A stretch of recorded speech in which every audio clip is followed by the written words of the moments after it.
Hello guys, আসসালামু আলাইকুম। তো আমরা উমরা শেষ করে এখন রওনা হচ্ছি, হেরাগুয়ায় যাচ্ছি। তো আমার সাথে আছে এই যে সিনিয়র বড় ভাইয়েরা, এই যে আমাদের পাকিস্তানি এক ভাই আছে। তো আমরা হেরাগুয়ায় যাচ্ছি, ওখান থেকে যাব কোথায়? আরাফাতের ময়দানে। ওখানে গাইস অবশেষে আমরা পাহাড়ে ওঠার জন্য প্রস্তুতি নিচ্ছি। যে অনেক মানুষ সবাই নামতেছে, ওদের সাথে আছি আমি। ওই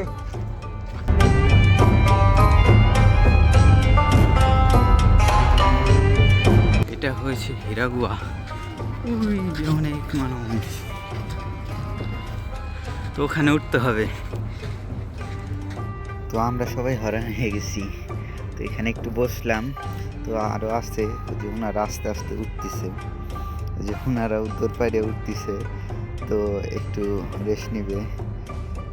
তো আমাদের সাথে আরেকজন আছে, তো উনি আরও বেশি ক্লান্ত, তাই উনি আরও পিছনে পড়ে গেছে। যে দেখতে পারি ওই যে আসতেছে, ওই যে উনি আরও বেশি অসুস্থ, মোটা মানুষ, তো এর কারণে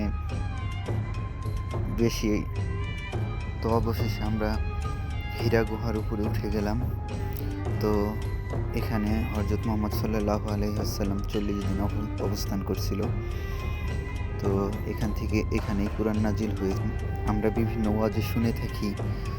তো এই সেই জায়গা, যে ক্লক টাওয়ার দেখা যাচ্ছে।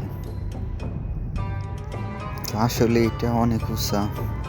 তো আমরা শুনতে পাইছি যে এটা নাকি 2600 ফিট উঁচা এই হীরা গুহা।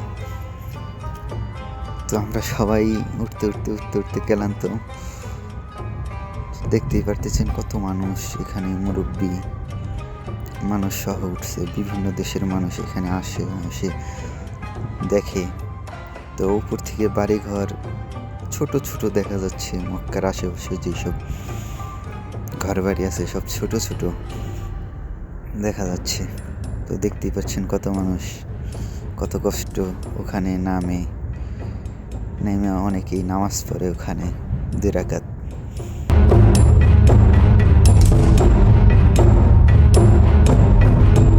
মানুষের অভাব নেই, মুরব্বীরা উমরা করতে আইসা ওখানে হীরা গুহায় দেখতে গেছে নবীজি কোথায় অবস্থান করছিল 40 দিন।